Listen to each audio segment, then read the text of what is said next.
So let me ask the youngest, Gargi. Yes. Yes, why did you join the course?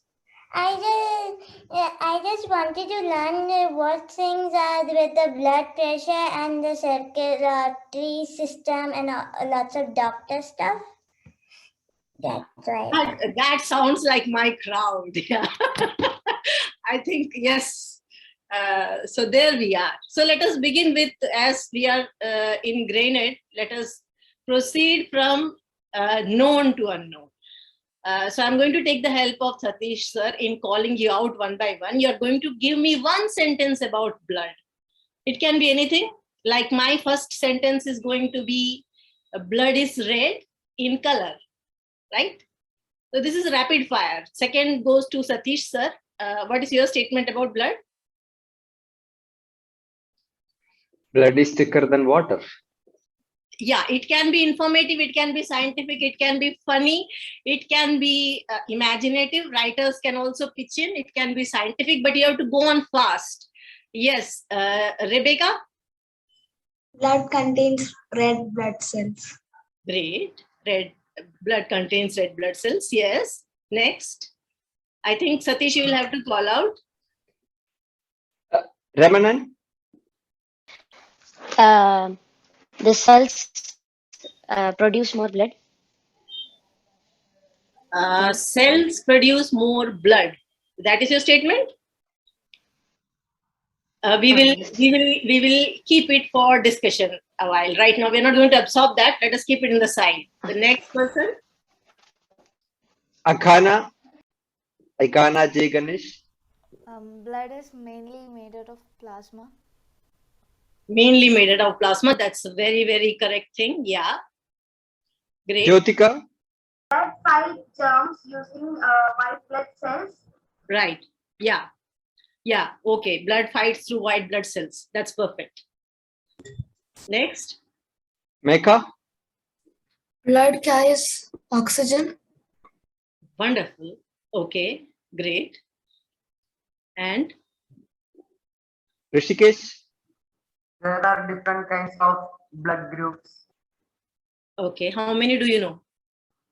I think A positive, negative, A, B, O, AB. I read in Balrama that there is a blood group called golden blood group or something. Yeah. So before we go to the golden blood group, what are the other ones? Which is yours? AB positive. So which are the other ones? Other ones are O. O. Positive, O negative. Yours is AB positive. There is O. So the next two which are left is A and B, right? Positive and negatives. That's fine. Anybody else wants to add in anything here?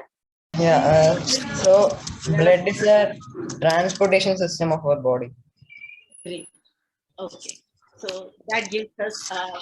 So why don't you say that it is? I thought that blood was more like a pipe and plumbing system rather than transportation. Don't you think so? Yeah, I thought blood carries so many things like oxygen, nutrients to all of our body. It's actually transporting from one side to another. Okay. So great. Do you know, like, there is a digestive system, endocrine system? So what is blood a part of? I didn't get it. See, there is digestive system, respiratory system, central nervous system, cardiovascular system. Which of this does blood belong to? Cardiovascular system. So what is cardio doing here? Pumping blood. Okay, so fine, great. So we have a start here. Tarun says that the blood is like a transportation system, and I absolutely agree with him. Blood is also a part of cardiovascular system, right?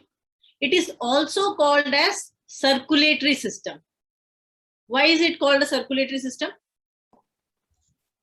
Because it circulates all of our body. So it circulates in the body. So yeah, what we have here, right? Can you see this? This is a pipe, right? So basically, blood carries, it is usually in a pipe-like structure. So there are different size of pipes. As Tarun already said that we have a heart and there are arteries, and then there are arterioles, then there are capillaries, then venules and veins. Do you understand me? Right? So what I'm trying to tell you is that there is a heart in the center, right? And then there are large pipes, which are the bigger arteries. They are becoming thinner, thinner, thinner. Why thinner, thinner, and thinner? Because they have to reach every end of your body. So what happens is that when you prick even the end of your finger or anywhere else for that matter, there will be a small trickle of blood that you can see. So blood is reaching everywhere. It is a system of pipes whose dimension is reducing till the last end. But when it reaches the last end, it again has to return back. Who will tell me, other than Tarun, why it has to return back? Because it is deoxygenated. Because it is Deoxygenated, so it has to carry oxygen again from. So as it is a transport system mainly, it is mainly a transport system for oxygen. There are other things also, but basically it is a transport system for oxygen. And that oxygen it is taking, from where does it take oxygen? Lungs. Lungs. So how does it come to the blood? How does it come to the lungs? When we respire. Yeah, when we inspire, the oxygen we are taking from the air. So it is reaching the lungs. From the lungs, It diffuses. it diffuses. Absolutely correct. How does it diffuses? There are very small, very thin capillaries which is diffusing, and it goes ultimately, where does it go? Alveoli. Yeah, it basically takes that oxygen is basically taken from the lungs to the heart. Okay, and from the heart, what it is doing? It is pumping. Now this system, if we have to understand, it is very, very important to understand that two things are working here. One is like the transport system. You can consider it akin to the railway system, the cargo system, right? So there are many such cargo units which are being taken by the blood everywhere. There are different stations, it goes, delivers, and from there after delivery, everything is fine, and then it returns back. It is also carried in the pipes. So it is like a liquid and it is going, but it has to return back. Now, as I told you, the circulation is basically that everything that goes in the system has to return back to the heart. But there is what we call as, there are blood components. I don't know how much you can see it, but there are blood components. What we are talking, we already know, many of you know that there are RBCs, WBCs, plasma, and each one has its role. Now, why are we here in this class? Because I don't think that this is basically the, it is not exactly in your syllabus. So why would you actually want to know about blood? Anyone? Because we should know what is happening in our body. Because we should know what is happening in our body. Not only what is happening in our body, but also what these doctors are telling us.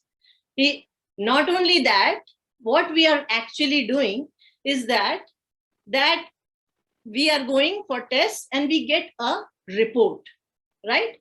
And in that report, few of it is highlighted, few of it is marked as red, and then there is a range and we have no clue. And somebody says, this is abnormal, that is abnormal, this is normal, that is normal. Where am I going? Am I going to die? Right? So this is not just a subject of science. It has become a subject of general knowledge. And the best kind of learning actually is that you keep going on very keenly observing from what you have seen to what you can see. So right now your exposure is huge. Even if I tell you something, I will be telling you just a very little amount of thing, but that can provoke an interest in you and you can take it forward from there to any point, right? So what happened in the older times is that in the 17th century, what happened was that there was one person called as William Harvey. Anybody heard of him? So this William Harvey, till that time, nobody thought that blood actually could be how blood moves. Nobody knew. The only thing that people knew actually was that if you run too fast, you have the palpitation. If you go into the sun, then you can become, you can actually become flushed. If it is cold, you can become pale. If a person loses blood, they can become pale and they could die, right? So these are the kind of little observations those were made. But William Harvey in 17th century was the first person to say that blood actually is a part of circulatory system where heart is pumping blood. Now, why does heart have to pump blood? Can anybody answer?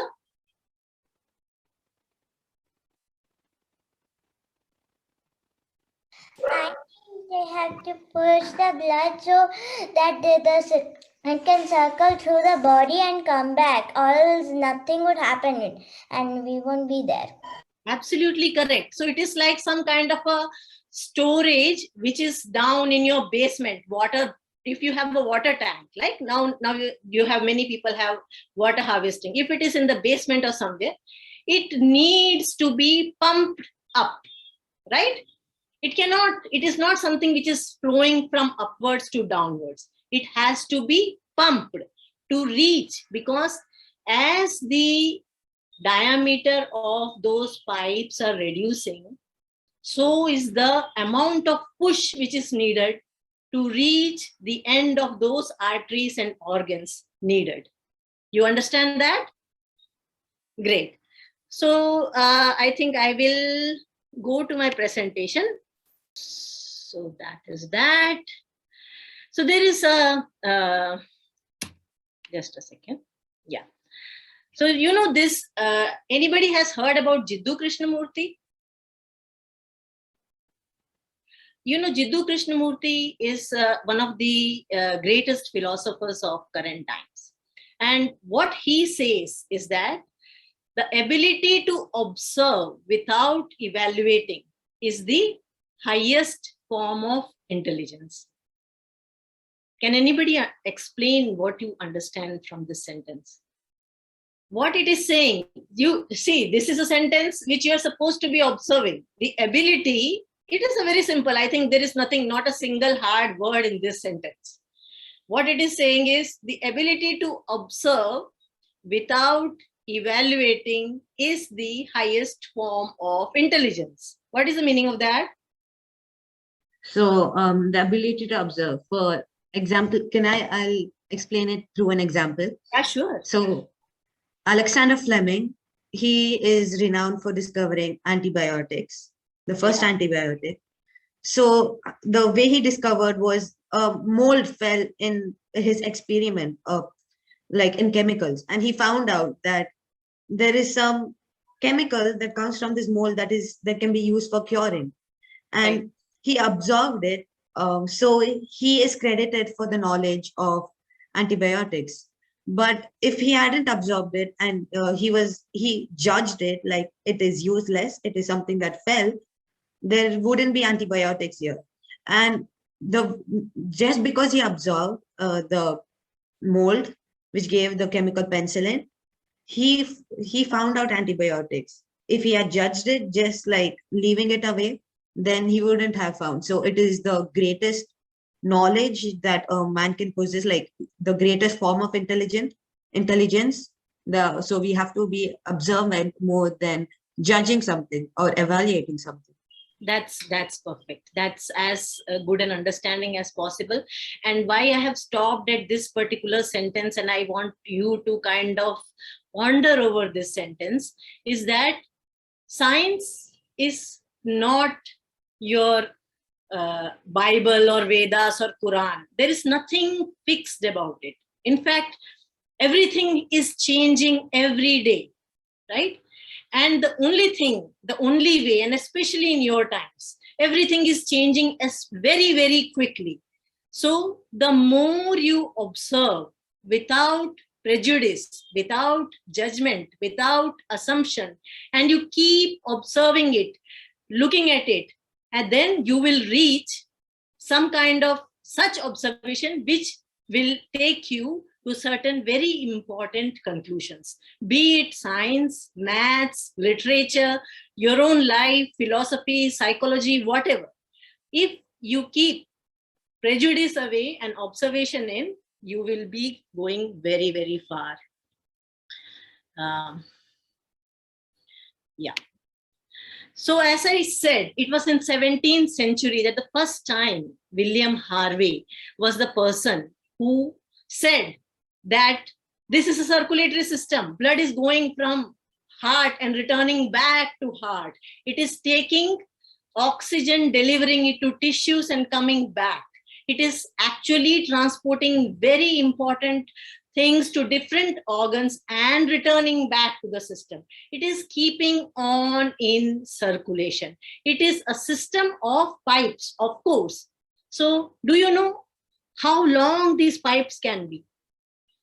A very interesting fact about the blood vessels, that is, if you join together your arteries, your arterioles, capillaries, veins, venules, everything together of one person, then it can take Earth's circle 2.5 times one person's blood vessel. That intricate and that beautiful and that dense is what we have as our circulatory system. This is not the case with insects. What is the difference between insects' blood system and our system? Do you know, Tarun? Insects don't have blood vessels? They don't have blood vessels. So what do? You squeeze an insect and it actually doesn't have any blood vessel. How very beautiful a fact it is that not a single red blood cell, WBCs or anything is exposed. Everything nature has covered, and it is going only in very, very beautiful and different diameter sized pipes. Nothing is out, right? Nothing is exposed. Everything is delivered in a very clean, in a very perfect manner. We are so beautifully and so well protected. So this is our circulatory system. And as I said, how many number of times it can take in the earth, that much of intricate design is there of that. Now, when we talk of observation, as I said, right, when you become very excited, you become flushed. When you become very scared, you could go pale, right? And there is something which is called as brain freeze. This is an interesting fact, and I just thought that you should probably know about it. What is brain freeze? You know, that when you sometimes have... Can I say? Yeah. Ma'am, when we eat something like very cold, like ice, Yes. I think we could feel the coldness in our head, ma'am. Very good. Absolutely. Not only the coldness, sometimes it is a very uncomfortable feeling. Sometimes it is felt like a headache, right? Do you know why that happens, Ramana? Ma'am, no, ma'am. Very good. Brain freeze is caused by our blood. The notorious ice cream headache is the result of the quick dilation of the brain's anterior cerebral artery. Sudden temperature changes in the mouth trigger this response, which gives us the jarring headache. So what actually is happening here is that you take something cold, it is felt in the mouth has got blood vessels, that feeling is also felt in your anterior cerebral artery, which thinks that it has to dilate, and when it dilates, you have a headache, right? And through my observation, what I find is that Ramanan has yawned just now. Does anybody know why would anybody yawn? To take in more oxygen. Very good. So what would yawning do? It would increase the air present in the lungs, which will significantly increase the oxygen level. Exactly. So you basically yawn. It is a very physiological response. Whatever might be the reason that you have stayed awake, this is the time when you might have gone to sleep, or you have been watching something, or you have studied very hard yesterday, or whatever has happened, suddenly there is a lack of oxygen in your head and your own system decides. So the beautiful thing here is that there are receptors which are actually assessing. Just think about Ramanan's brain right now, right? What did it assess? That the oxygen level is less. Whom does it say? It goes and tells, here, oxygen level is less. And the lungs, they say, oh, okay, no problem. Let me give him oxygen. What do? Go respiratory muscles. Come on, give a yawn, open your mouth and take a very good fresh breath, right? So this is how it is all interlinked, and blood being blood, going to every nook and corner of our body, it is even more interesting because it knows all about us. Brain freeze. Okay. So this is probably how many of you in this COVID season had to undergo this torture?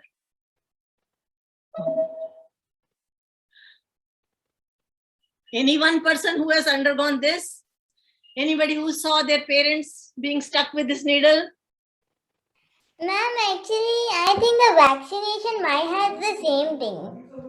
Yeah, but this is not vaccination. This is blood drawing. Can you see there is a small needle? Not small, actually, it looks pretty big.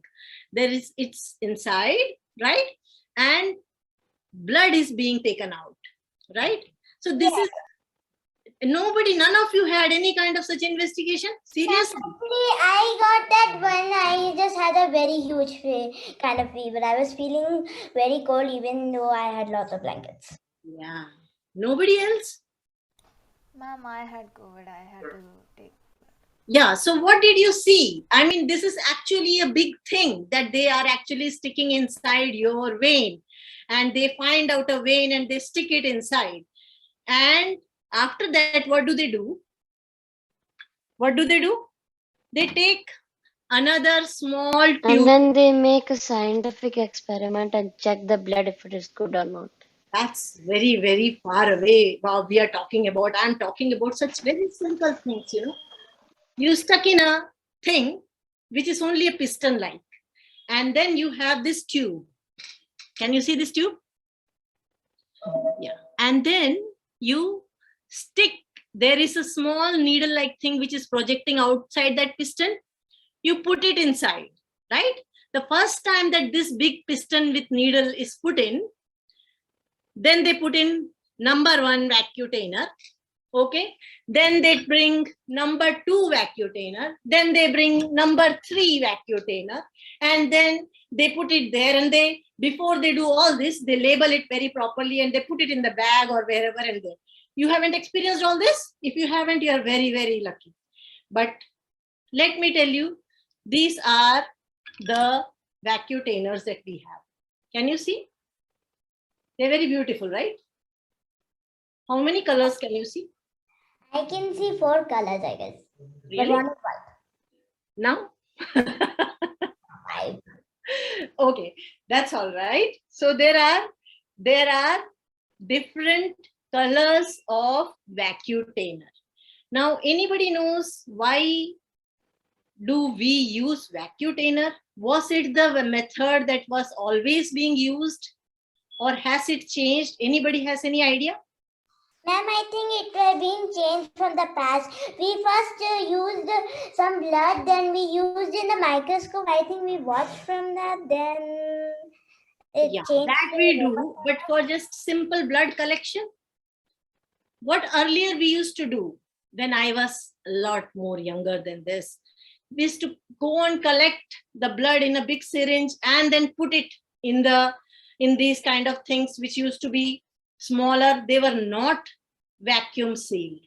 Okay, in that case, sometimes we could not collect enough, so we had to prick again. The benefit of this kind of collection is that you prick it once and then it gets sealed up, and then you have this vacuutainer. You can see there is a rubber inside, there is a circle, right? That's a rubber thing. If you puncture that, there will be the vacuum, and by the vacuum it will come. Now, who is going to tell me why do we have all these different colors of vacuutainers? So that we could identify. What? Identify some types of blood. For? Is it for different types of blood? For different types. What happens actually when you get a cut? What happens? And the blood comes out. What happens? It will pain. What happens? It will pain, and then it will start. How to say that? Leaving blood on the surface. Right? It bleeds and then it stops. It bleeds. It bleeds for some time and then it stops. It clots.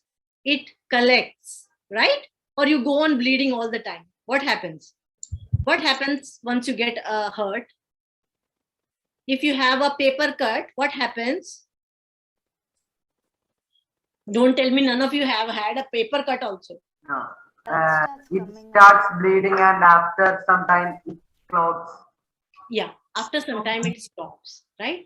So blood has this natural tendency that when it comes out, it clots, right?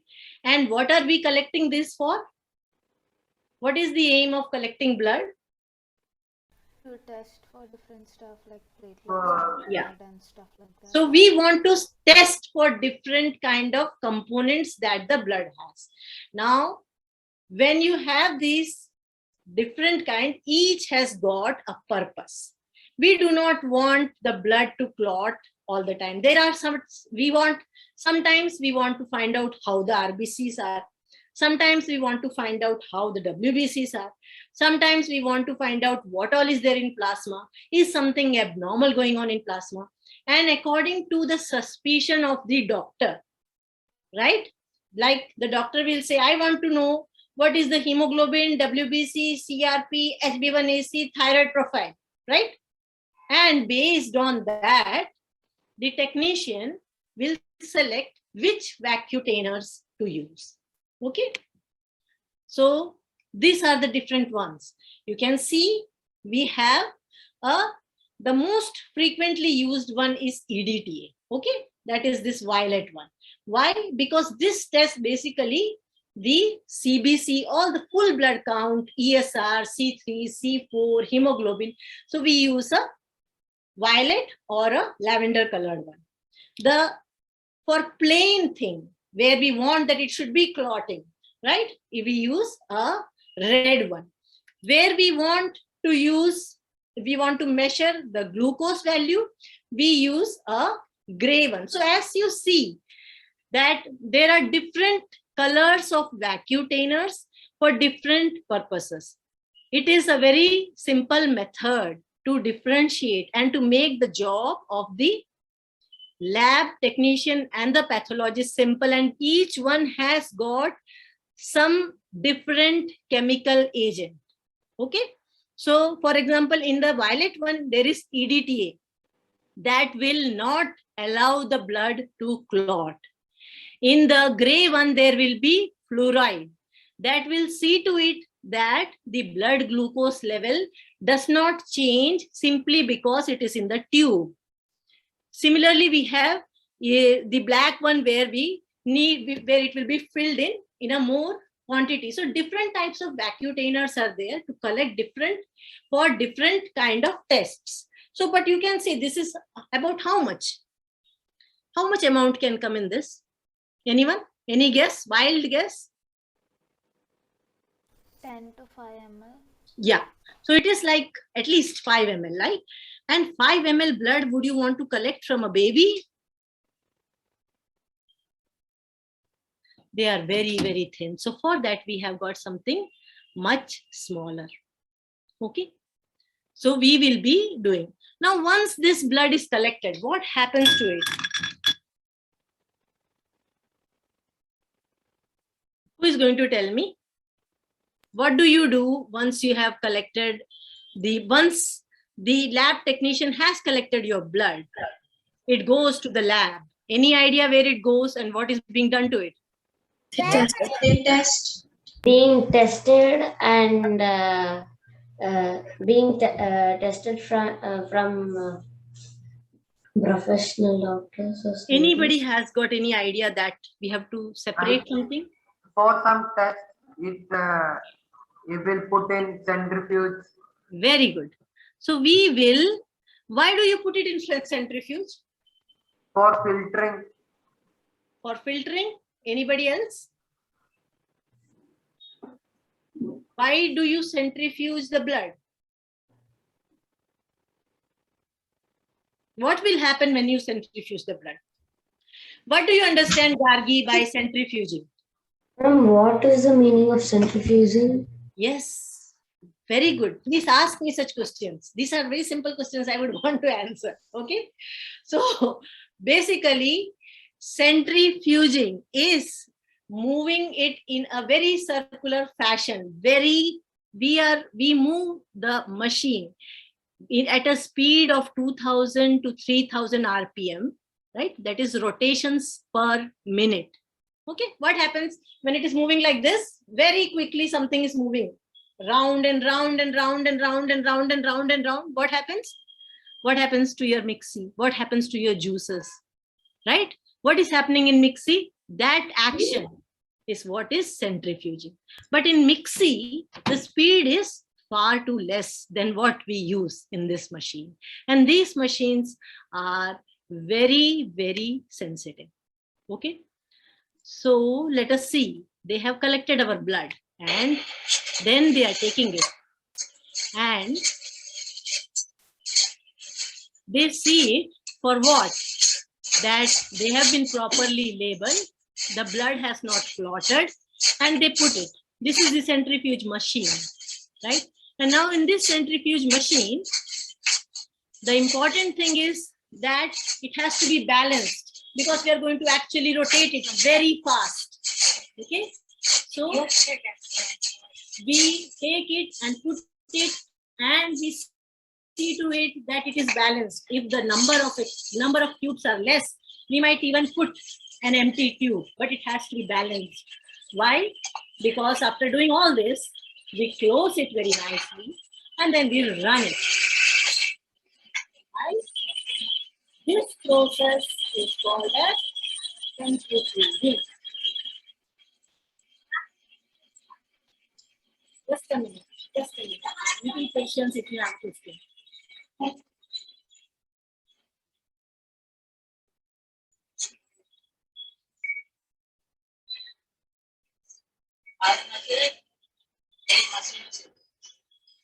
Okay. Now, once we have centrifuged this blood at a speed of 2000 to 3000 rotations per minute, now the person will take out, because there is a small hole in this vacutainer. It can be easily picked up with a fork. It cannot be picked up directly. It will be hot. Okay. And now you see. What do you see? the whole blood has separated into at least 2 layers, you can see. Can you see there is a bottom reddish layer and there is a top more transparent one? Some of them are yellowish, some of them are whitish, some of them are more transparent. Some red ones are having more precipitate, some red ones have less. Do you observe all this? But the blood level has become less from the back. Very good. That's a very good understanding. So from here we start the testing. Once the blood is centrifuged, it is actually, this is what happens to it. It is divided into 3 parts. The lowermost part is the red blood cells. The upper part is the plasma. And the in-between part is the buffy coat, which is WBCs and platelets.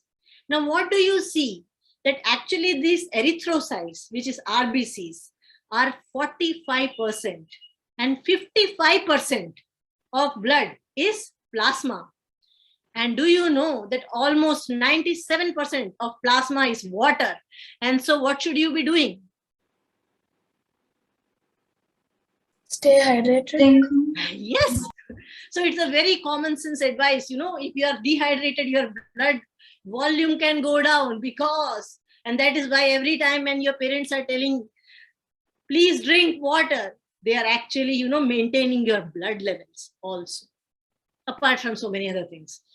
So we have an upper layer of plasma. We have the lowermost precipitate, which are the RBCs, and we have the in-between, which is the buffy coat or the leukocytes, right? So now you see that 45% of total blood, that is the normal range, 45 to 50%. In the males, it will be a little higher, will be RBCs. But if the RBCs are less, what does that mean? Anybody? Anemia? Yeah, so that would be anemia, right? So that could be anemia because that is one of the most common reason for, that is the most common diagnosis that you can get, that the erythrocyte level has gone down, and that you have seen in some it was much less, the red thing was much less and the plasma level was much more, right? So in those cases, the person has got less red blood cells per unit of blood, and less unit of red blood cells means less amount of, what does red blood cells have? Oxygen. They carry Iron. oxygen, but what do they have? What does the red Iron. color do? Hemoglobin. Hemoglobin, yeah. And that is one thing that we measure. Don't we people, don't everybody ask, what is your hemoglobin? What is your hemoglobin? What is your hemoglobin? Gives the color to the blood? No, it gives color to the blood. Yes, like chlorophyll gives the color to the leaves, hemoglobin gives color to the blood. And hemoglobin gets its color from iron, right? So yes, it gets. And the amount of hemoglobin depends on the number of red blood cells which are there. And number of red blood cells are what we are trying to find out from this first centrifuge, right? The rest of the things which are there in the plasma, there is water, there is albumin, there is globulin, and sometimes if you know that some of the blood that was there was seen yellow plasma, right? That would be there if there is jaundice. So this is our red blood cell. What do you see? The red blood cell is something like a, what shape do you remember? Structure, solid liquid structure. What kind of structure? It's solid and liquid, I guess. It is not solid and liquid. It is like this. It is all solid. Like a donut? It is like a donut. Only thing is, it is not having a hole inside. Okay. What is the use of this structure? Anybody? It can carry more oxygen. It can carry more oxygen. Anything else? It can go into smallest blood vessels. Yeah. So it is a very pliable kind of thing. Like this structure gives it maximum surface area. And when it has the maximum surface area, it can carry more hemoglobin. Okay. And this is also a very pliable thing. It doesn't have any nucleus. So it is like it can go squeeze itself into the capillaries and come out, deliver the oxygen and come back, because it is a circulatory system, come out in a bigger vein and then get back into its shape and be very happy, and nothing is destroyed in this. This is something that you have to remember, because in the next classes, I will be going and giving this reference again. Okay. So this structure of the RBC, which is like we have the diameter of 7.5 micrometer and the thickness of 2 micrometers, and this is like donut shaped without a hole. It is having maximum surface area, so it can carry oxygen, and it is very pliable, so that very easily it can go into all sizes of blood vessels, do its job very beautifully, deliver the oxygen wherever it has to, carry back the carbon dioxide and come back to its lungs, where it will collect again the. So who knows how many days does this one cell live? 75. 75 you said? Yes. Anybody? Oh, 120. Oh, 120. 120. Yes, 3 months, right?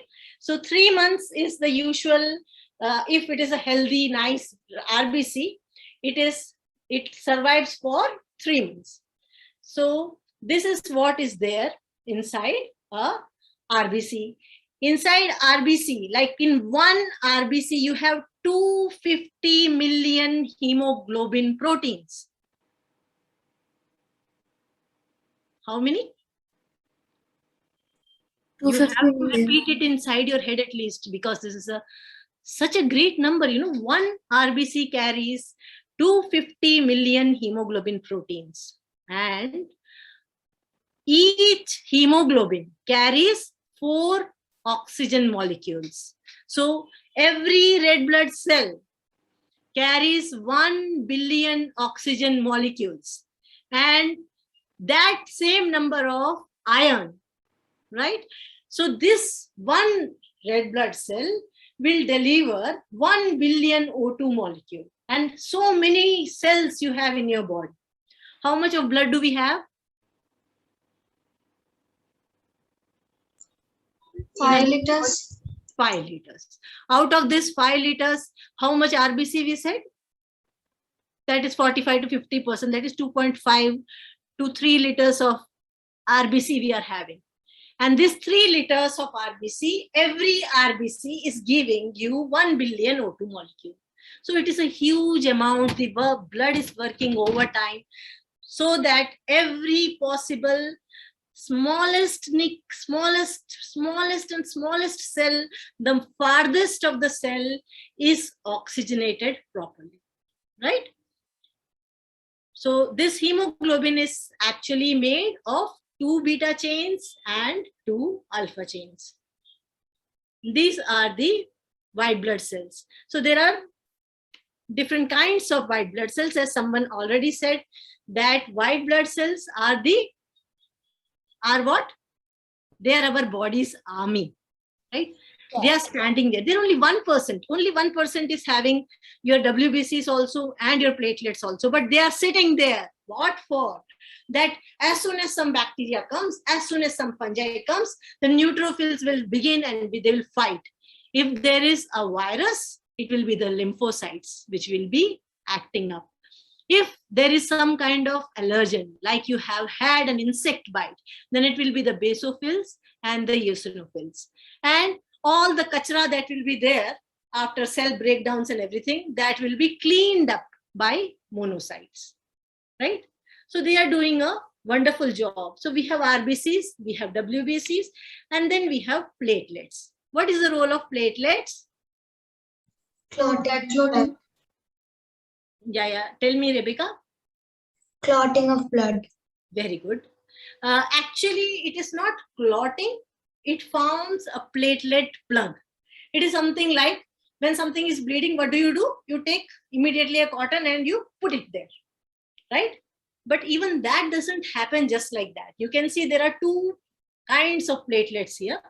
One is inactive platelet and the other is active platelets. So as soon as you get a nick, as soon as something is injured, the platelets, they decide, okay, now we have to go and we have to somehow plug this. There is a hole here, and they will go and try to block that hole.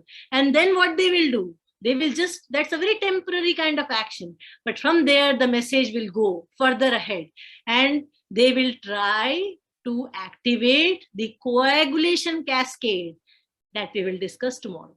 Okay. So this is what is our platelet. And even though this looks very complicated, I just want you to understand that platelet is such a very teeny weeny cell, but so much is happening. Just you look at its ring, right? And look at its this pseudopodium. So the minute it becomes activated, an inactive platelet decides, and it is like it starts developing its antenna, and all these signals are now going.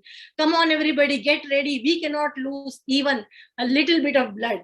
We all have to come together and close this neck, right? So where is all this formed? And in the beginning, somebody had said that the function of blood is to form blood, more cells, which is not true. So where is blood formed? Bone marrow. The bone marrow. Like the bone, I guess? Yeah, it is formed usually in the ends of the bone, which are still not very ossified. And there is a hematopoietic cell. One hematopoietic. What is hematopoietic mean? Something that gives birth to the blood, right? Hematopoiesis is the making of the blood. And all kinds of cells, red blood cells, white blood cells, platelets, everything is coming from this nice, beautiful mother hematopoietic stem cell. Okay? So, yeah. But how does the red blood cells go to the heart and go around the body then afterwards? they are in the bone marrow, right? Yes, so how do they go out then?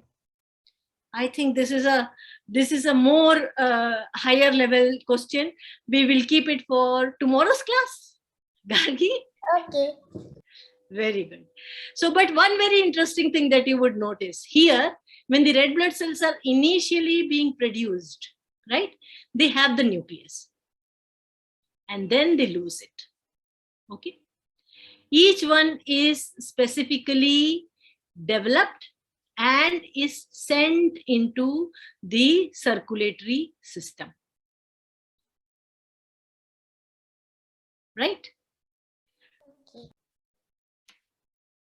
Okay. So now we have the blood. And how many of you, has any of you donated blood? Has any of you received blood donation? No. Nobody has given blood? No, you are not in that age. Has anybody received it? No. I don't think so. I got that. Okay.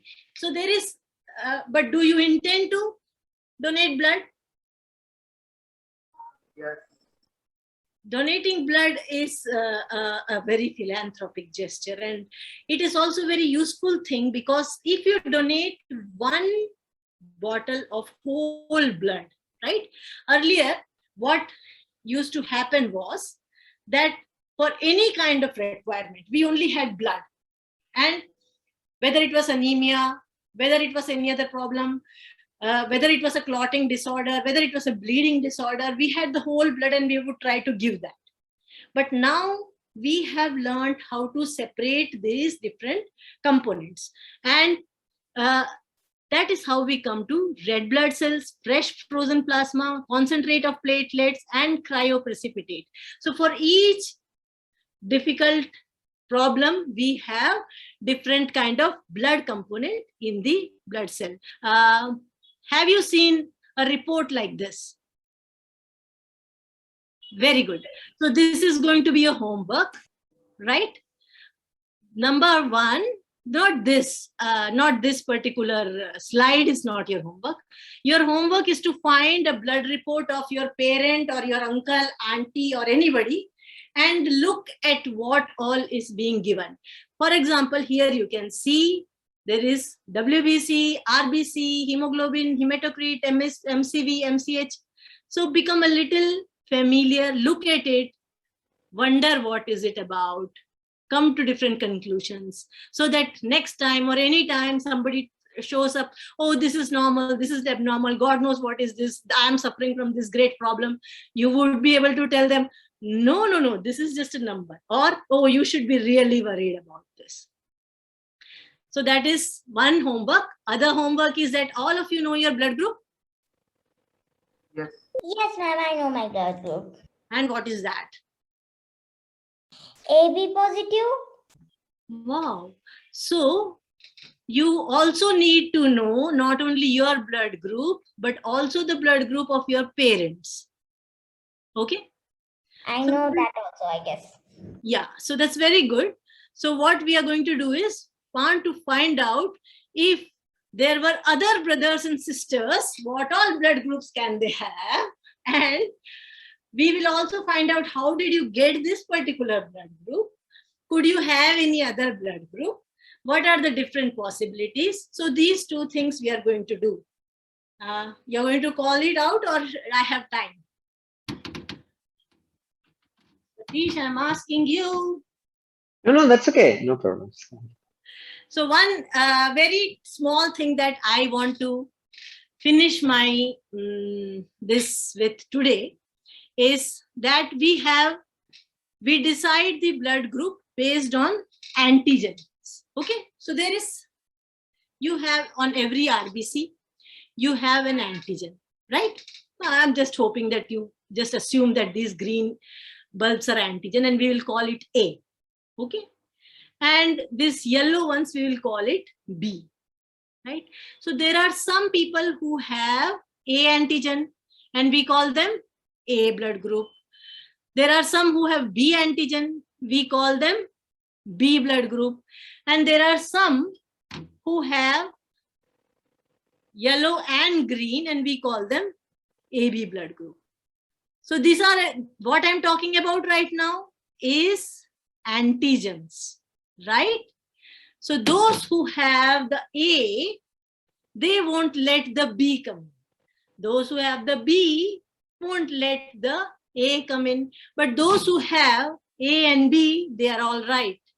So children, actually there is so much about blood and so much about its physiology, and it is in such intimate contact with our heart, literally and metaphorically, that knowing more about it actually does tell you everything.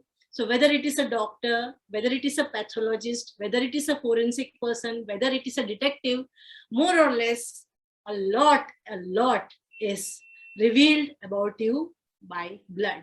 So let us meet tomorrow and we'll talk more about it. Yeah, ma'am. And I want to say something, that can O blood can donate blood to anybody? What do you think? That's a very good question that you have asked, which I'm going to save for tomorrow. So there are two very beautiful questions which has come from Gagi, and I think I will give one to Tarun, that how does the bone marrow, the blood that is produced in the bone marrow reaching actually the blood vessel? This is not unfair. Both look like a very close system, right? Yeah. Yeah, so that is number one. And whether O blood can donate to everybody and AB can receive from anybody and everybody, we will find it out tomorrow. And how and why of it also we will find out. Okay, thank you. You have been an excellent class.